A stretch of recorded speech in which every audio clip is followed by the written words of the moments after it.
Hello Afreen. So hello everyone, कैसे हैं आप लोग सब? Welcome back to Fatima physics.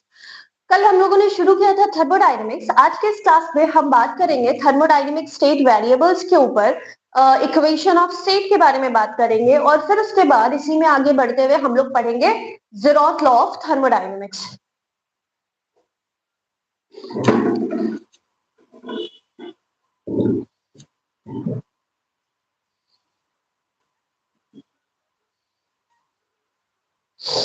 चलिए शुरू करते हैं। सबसे पहले बात हम लोगों को करना है थर्मल इक्विलिब्रियम के ऊपर। What is thermal equilibrium? Thermal equilibrium क्या होता है? तो देखो, इक्विलिब्रियम हम लोग बात कर रहे थे, मैकेनिकल इक्विलिब्रियम के बारे में हम लोग जानते हैं। मैकेनिकल इक्विलिब्रियम क्या था? जैसे कि इस मार्कर को हमने इस हाथ पे यहाँ रखा है, क्या इस मार्कर के ऊपर कोई नेट मोशन हो रहा है? नहीं। इस मार्कर पे नीचे ग्रेविटेशनल फोर्स लग रहा होगा और हाथ इसके ऊपर नॉर्मल रिएक्शन लगा रहा होगा ऊपर। क्योंकि ये यहाँ पे बैलेंस है तो इसके ऊपर, इस पर जो है नीचे ग्रेविटेशनल फोर्स और ऊपर नॉर्मल रिएक्शन, दोनों बैलेंस हो रहा होगा एक दूसरे से, तो नेट फोर्स जीरो। इसी तरीके से जब हम बात कर रहे हैं थर्मल इक्विलिब्रियम का, तो थर्मल इक्विलिब्रियम में वो कौन सा फिजिकल क्वांटिटी है जो सेम रहेगा? टेम्परेचर। वो कौन सा फिजिकल क्वांटिटी है जो सेम रहेगा? टेम्परेचर। तो किसी भी दो सिस्टम को हम थर्मल इक्विलिब्रियम में कब बोलेंगे? जब वो दोनों सिस्टम क्या हो? जब वो दोनों सिस्टम सेम टेम्परेचर पे पाया जाएगा तो उसको हम क्या बोलेंगे? Thermal equilibrium. क्या बोलेंगे उसको हम लोग? Thermal equilibrium. तो सबसे पहले हेडिंग डालेंगे थर्मल इक्विलिब्रियम के ऊपर, या फिर हम रीड कर दे रहे हैं, आप लोग उसको स्लो डाउन करके या पॉज करके लिख लीजिएगा, ठीक है?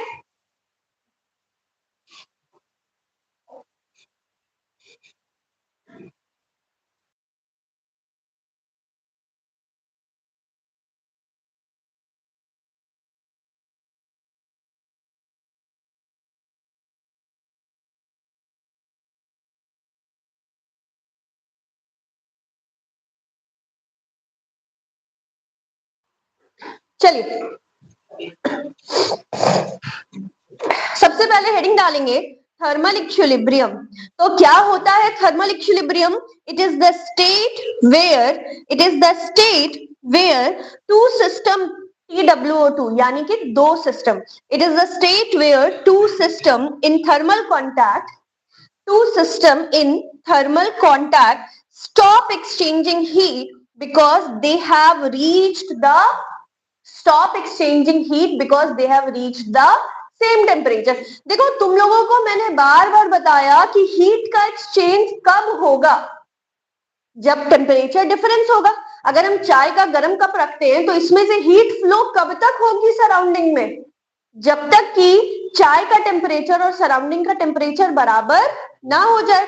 एक बार दोनों बराबर हो गया तो क्या तब पर भी हीट का फ्लो होते रहेगा क्या? नहीं। तो कौन सा स्टेट मिल जाएगा? थर्मल इक्विलिब्रियम का स्टेट मिल जाएगा। कौन सा स्टेट मिल जाएगा? थर्मल इक्विलिब्रियम का स्टेट। यानी कि ये वो कंडीशन है जिस कंडीशन पर हीट फ्लो क्या होता है? स्टॉप हो जाता है, रुक जाता है ना? ओके, ठीक है। उसके बाद अपने पास मैकेनिकल इक्विलिब्रियम में हमने आपको बता ही दिया कि नेट फोर्स क्या होता है? जीरो होता है। केमिकल इक्विलिब्रियम वो कंडीशन होता है जहां पे केमिकल कंपोजिशन जो है वो सिस्टम और सराउंडिंग का क्या होता है? सेम हो जाता है। तो उसको हम कौन सा इक्विलिब्रियम बोलेंगे? Chemical equilibrium. नेक्स्ट हमारे पास आता है zeroth law of thermodynamics. zeroth law of thermodynamics. zeroth law of thermodynamics.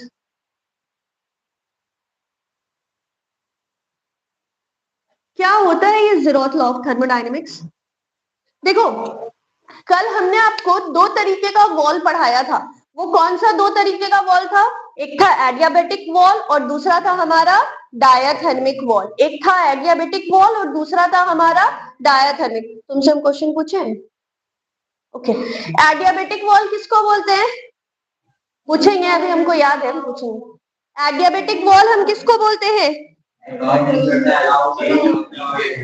Adiabatic wall वैसे वॉल को बोलते हैं जो हीट या एनर्जी के फ्लो को अलाउ नहीं करता है, और इसको हम दूसरा किस नाम से जानते हैं? आइसोलेटेड बाउंड्री के नाम से भी जानते हैं। इसी तरीके से डायाथर्मिक कौन सा था? जो हीट और एनर्जी के एक्सचेंज को अलाउ कर रहा था, उसी को हम बोल रहे थे डायाथर्मिक। तुम दोनों सामने आओगी क्या? या फिर लड़का में से कोई भी दो बच्चा हमको यहाँ पे चाहिए। नहीं पूछेंगे कुछ भी नहीं। आ जाओ, तुम दोनों आ जाओ।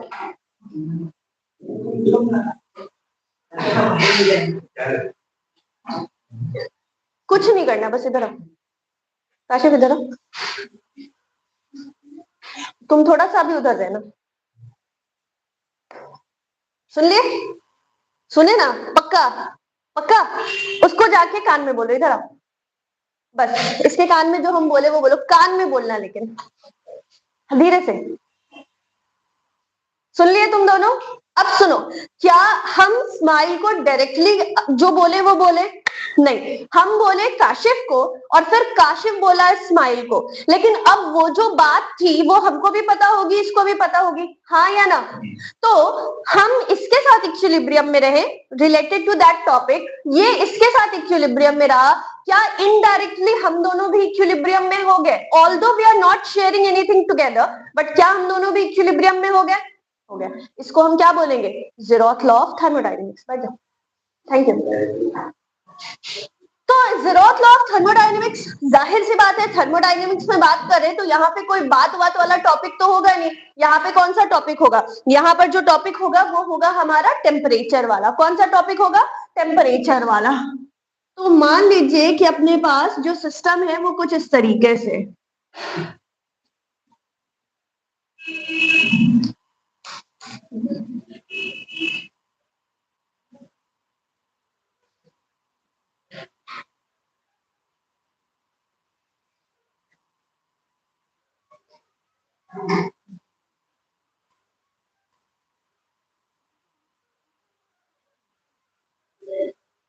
ये वाला दीवार, ये हो गया आपका ए, इसको आप मान लीजिए बी और इसको आप मान लीजिए सी।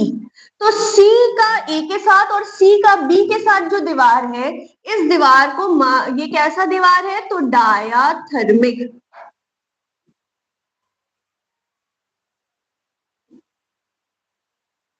डायाथर्मिक वॉल है। और ये वाला वॉल कैसा है?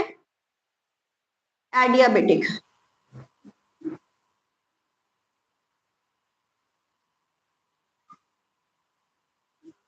एडियाबेटिक वॉल है। अब सुनो, अब ये क्योंकि एडियाबेटिक वॉल है तो क्या ए और बी के बीच में कोई टेम्परेचर का एक्सचेंज होगा? नहीं।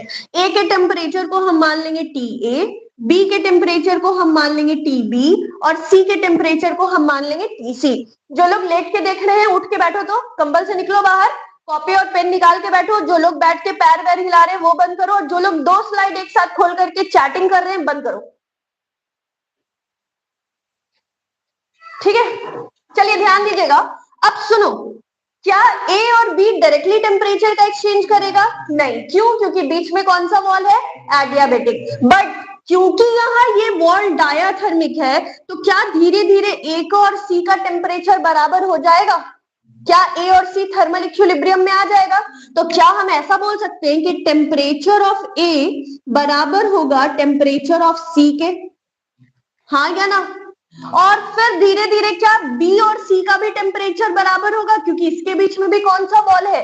डायाथर्मिक। तो क्या हम ऐसे बोल सकते हैं temperature of B will be equal to temperature of सी?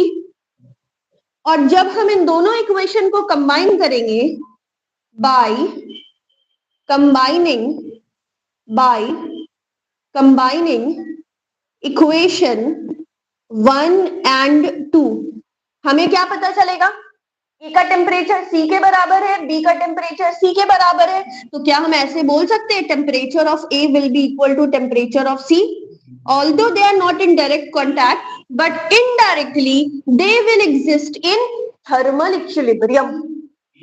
हाँ, बी ही लिखे हैं, ध्यान से देखो बी लिखा हुआ है। हेलो माधव, लेकिन तुम लोग ये कि तुम लोग कोई यहाँ पे नहीं बोले कि मिस बी होगा सी नहीं होगा। Very bad. हाँ, माधव का आ गया मैसेज।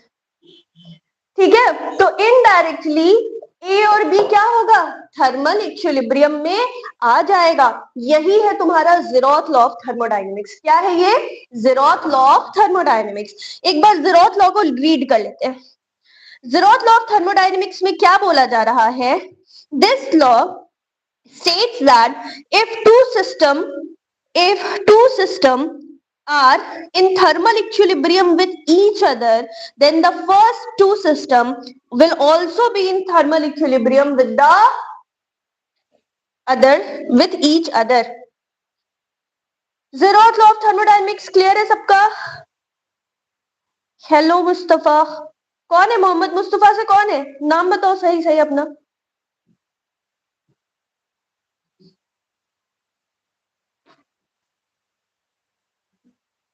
साहिल है, ठीक।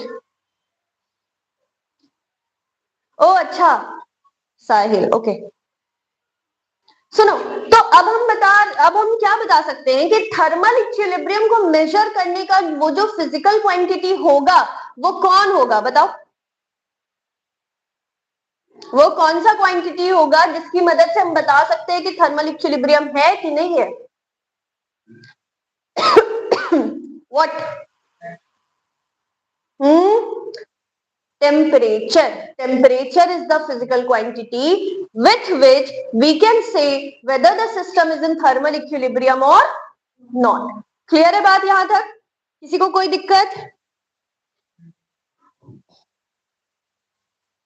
चलिए, अब हमको बात करना है थर्मोडायनेमिक स्टेट वेरिएबल्स के ऊपर, और इसी के साथ हम बात करेंगे इक्वेशन ऑफ स्टेट के बारे में।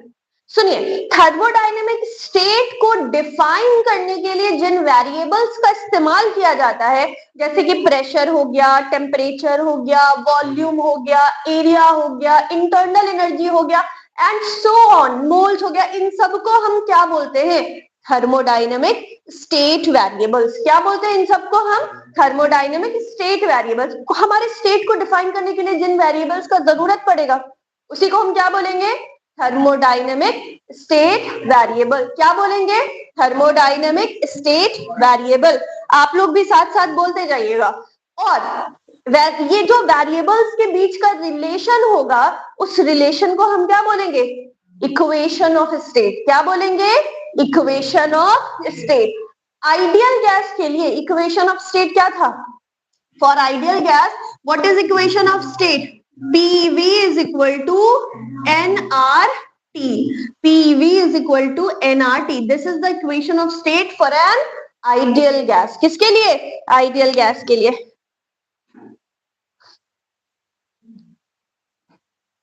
देखिए, खोलो खोलो, बोले खोलो।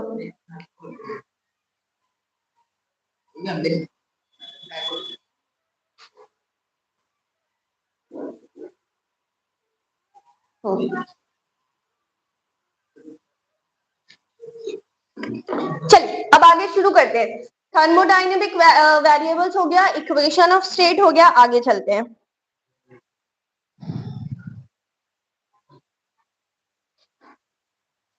सुनिए, अब जब हम बात कर रहे हैं थर्मोडायनेमिक स्टेट वेरिएबल्स के ऊपर, स्टेट वेरिएबल, तो ये जो हमारा थर्मोडायनेमिक स्टेट वेरिएबल है ना बाबू, ये फर्दर दो तरीके का हुआ। कौन? कितने तरीके का? दो तरीके का। क्या यहाँ पे का दिख रहा है? हाँ दिख रहा है। एक हो गया हमारा इंटेंसिव वेरिएबल,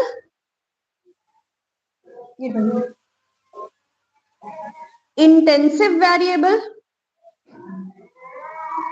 और एक होता है हमारा एक्सटेंसिव वेरिएबल।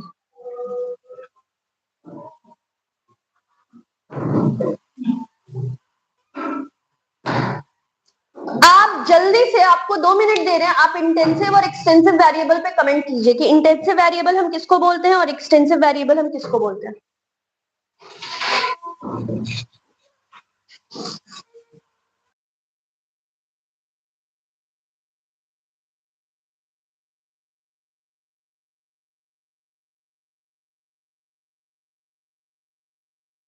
आप लोगों को टाइम दिए 2 मिनट, सोच के जवाब दीजिए, जिसको जो भी आता है इंटेंसिव और एक्सटेंसिव वेरिएबल्स पे कमेंट कीजिए।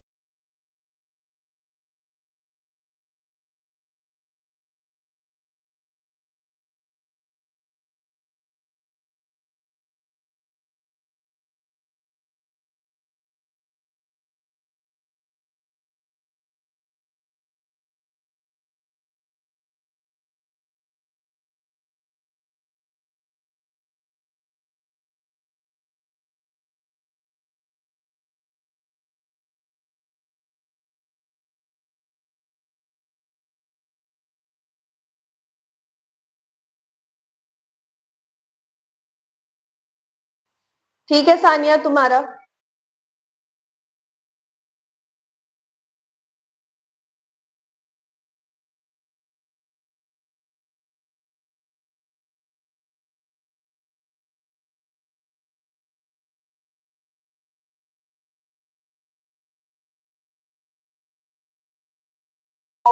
दो मिनट बस।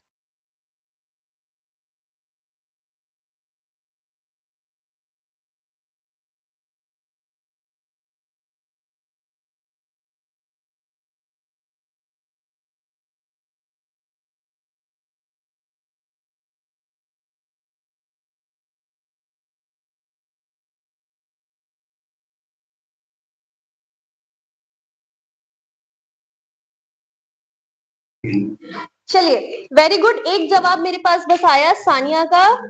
और Shahbaz, pressure, temperature, volume, heat, ETC example, किसका एग्जाम्पल शहबाज? इंटेंसिव का या एक्सटेंसिव का? देखिएगा, इंटेंसिव वेरिएबल हम किसको बोलते हैं? इंटेंसिव वेरिएबल हम उसको बोलते हैं जो साइज पर और क्वांटिटी पे डिपेंड नहीं करता है। जैसे कि यहाँ पर जस्ट सानिया ने मैसेज किया है, कहाँ गए? Intensive does not depend upon mass and size. तो यहाँ क्या लिखेंगे हम? इंटेंसिव में independent independent of mass and size. मतलब कहने का, आप मास कितना भी ले लो, साइज कितना भी बड़ा छोटा कर दो, इसकी वैल्यू जो है वो सेम ही रहेगी। इसकी वैल्यू जो है वो सेम ही रहेगी। ये कौन सा वेरिएबल होगा? Intensive variable. जबकि एक्सटेंसिव वेरिएबल क्या होता है? तो these are the variables which depends on size.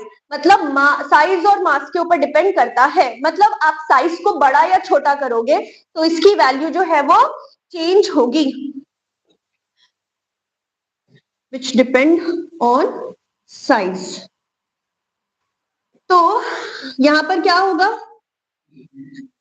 Dependent, dependent या PEN, डिपेंड्स ऑन साइज। चलिए, अब फटाफट से, स्टेट वेरिएबल्स कितने तरीके का हुआ? दो तरीके का, इंटेंसिव वेरिएबल और extensive variable. What are intensive variables? These are the state variables which is independent of size. These are the state variables which is independent of size, and extensive variables are the state variables which depends on size. Extensive variables are the state variables which depends on size. आपको state variable में हमने पहले ही बताया what is thermodynamic state variable, जो state को बताए, जैसे कि pressure, temperature, mass, internal energy, volume and density and so on. तो अब तुम हमको बताओ।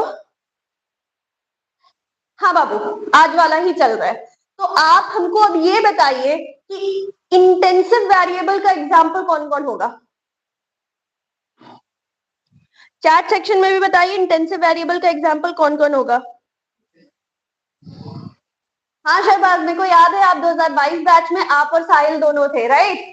क्या हो रहा है अभी, क्या कर रहे हैं?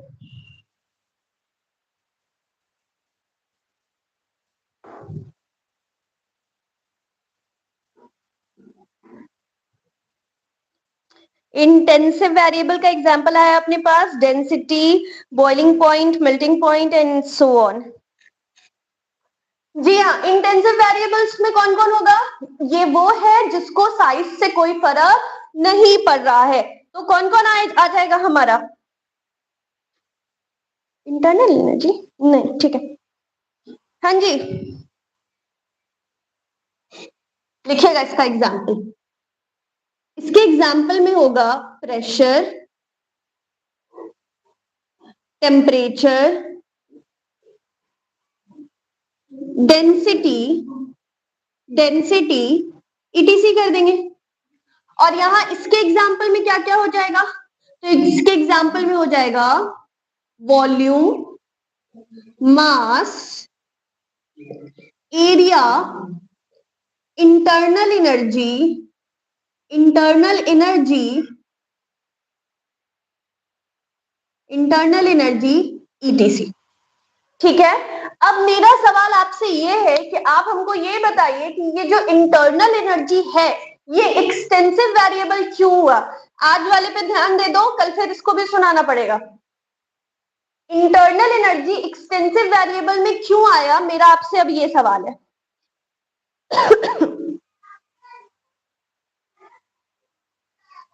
Thank you lucky sir. हाँ जी, इंटरनल एनर्जी क्यों आ रहा है एक्सटेंसिव वेरिएबल में, ये बताइए आप लोग हमको। इंटरनल एनर्जी किस किस फैक्टर पे डिपेंड करेगा? इंटरनल एनर्जी डिपेंड करेगा, एनर्जी, इंटरनल एनर्जी में कौन कौन आएगा? Kinetic energy, internal kinetic energy और internal potential energy. Potential energy किस पे डिपेंड करता है? कॉन्फ़िगरेशन पे।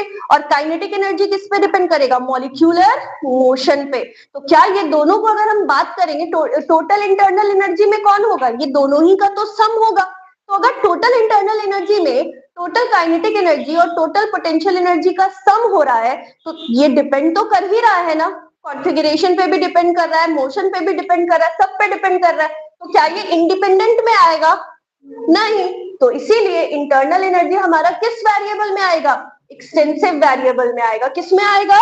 एक्सटेंसिव वेरिएबल में आएगा। ठीक है, कोई दिक्कत? चलिए इसका स्क्रीनशॉट ले लो, जिसको भी लेना है जल्दी से।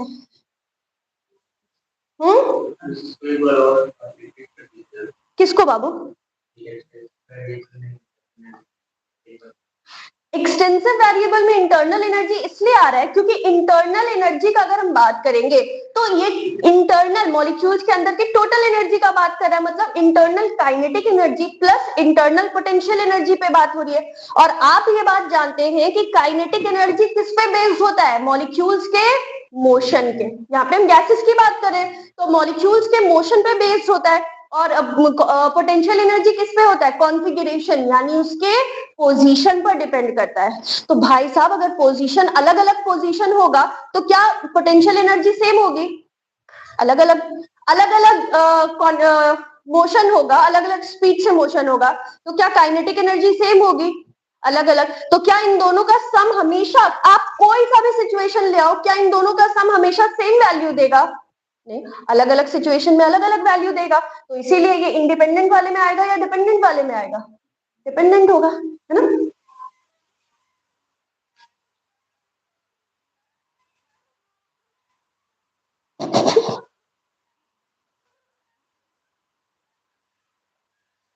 चलिए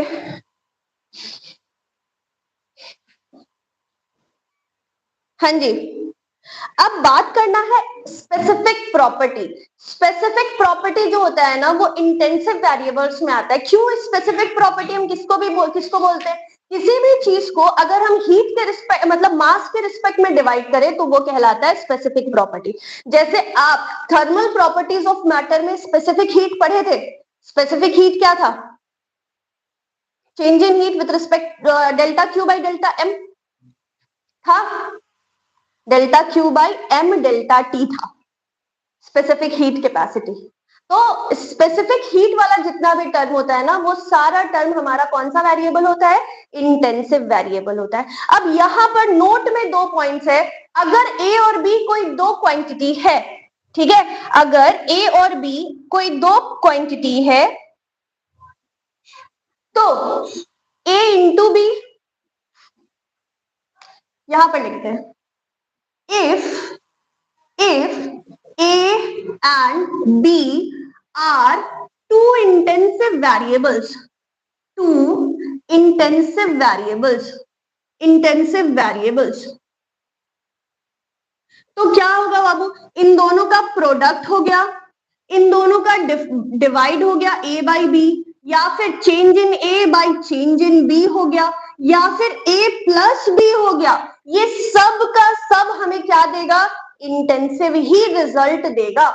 If A and B are two intensive variables, then AB हो गया, A by B and so on will give intensive variable. कौन सा वेरिएबल आएगा, इंटेंसिव वेरिएबल आएगा, इंटेंसिव वेरिएबल। बट अब तुम बताओ कि अगर A and B are two extensive variables, if A and B are two extensive variables, तो फिर आप मुझे बताइए कि A बाई बी हमें क्या मिलेगा,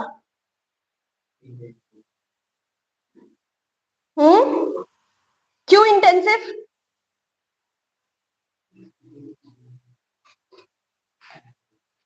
अगर A और B आपका दो एक्सटेंसिव वेरिएबल है तो A प्लस बी, अगर हम दोनों एक्सटेंसिव वेरिएबल्स को जोड़ेंगे तो रिजल्ट में हमें एक्सटेंसिव ही मिलेगा, will give extensive variable itself, will give extensive variable. But पता है क्या होगा, लेकिन अगर हम इनको डिवाइड करते हैं यानी A बाई बी या फिर change in A by change in B करते हैं तो इसका रिजल्ट क्या मिलेगा, इसका रिजल्ट मिलेगा intensive, will give intensive variable.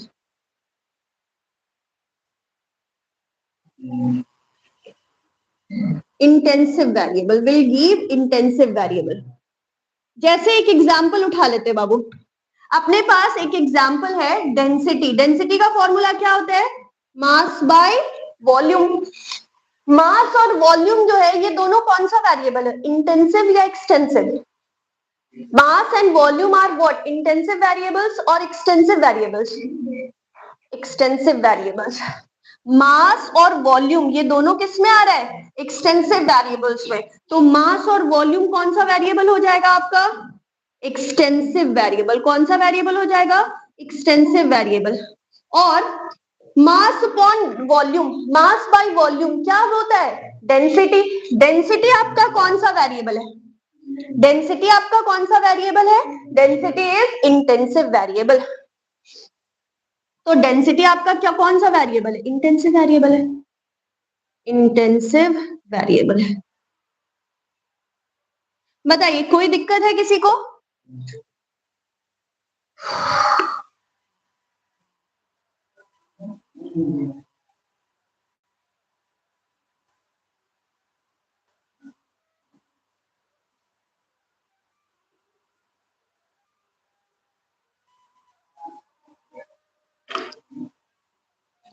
अब हम लोगों को बात करना है हीट और इंटरनल एनर्जी के ऊपर।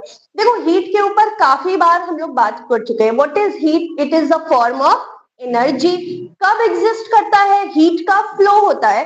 कब फ्लो होता है, जब टेम्परेचर का डिफरेंस होता है। अगर तापमान सेम रहेगा तो क्या हीट का फ्लो होगा, नहीं, it will only flow when there will be some temperature difference. चाय का गर्म कप तब तक ठंडा होगा जब तक चाय का तापमान और सराउंडिंग का तापमान बराबर ना हो जाए। एक बार बराबर हो गया तो चाय का कप क्या ठंडा होते जाएगा, एकदम बर्फ बन जाएगा अपने आप ही, नहीं ना। थर्मल इक्विलिब्रियम में आने के बाद हीट का फ्लो क्या होगा, रुक जाएगा। तो what is heat, it is a form of energy and it flows only when there is a temperature difference. Heat flow will stop when the temperature difference will vanish, which means the two bodies will become at the same temperature, मतलब they both maintain thermal equilibrium. तो heat का flow क्या होता है, रुक जाता है। उसके बाद बात करना है हम लोगों को इंटरनल एनर्जी के ऊपर। What is internal energy, anyone?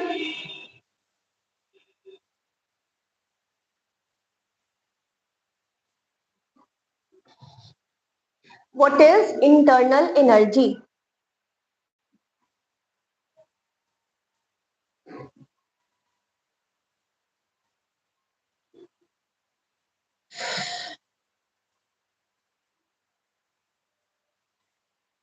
ये टोटल एनर्जी होगा। What is internal energy? It is the total energy. किसके कारण से?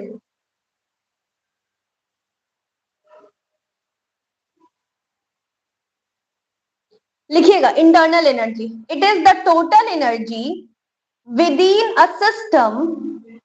It is the total energy within a system encompassing the microscopic kinetic energy. Microscopic kinetic energy किस किस वजह से आएगा? मोशन और वाइब्रेशन और रोटेशन। मॉलिक्यूल के मोशन की वजह से, मॉलिक्यूल के वाइब्रेशन की वजह से और मॉलिक्यूल के रोटेशन की वजह से जो एनर्जी आएगी उसको हम क्या बोलेंगे? Molecular kinetic energy. और उसके कॉन्फ़िगरेशन की वजह से जो आएगा उसको हम क्या बोलेंगे? Molecular potential energy. और इन दोनों एनर्जीज के सम को ही हम क्या बोलेंगे? Internal energy. ठीक है, किससे डिनोट करते हैं? तो याद रखिएगा, इंटरनल एनर्जी को हम डिनोट करते हैं यू से, और total internal energy will be equal to internal kinetic energy plus internal potential energy. Internal kinetic energy किस किस वजह से आएगा? इंटरनल काइनेटिक एनर्जी आएगा मॉलिक्यूल के मोशन, मॉलिक्यूल के वाइब्रेशन और मॉलिक्यूल के रोटेशन की वजह से। और इंटरनल पोटेंशियल एनर्जी किस वजह से आएगा? मॉलिक्यूल के कॉन्फ़िगरेशन की वजह से, मतलब पोजीशन की वजह से। क्लियर है?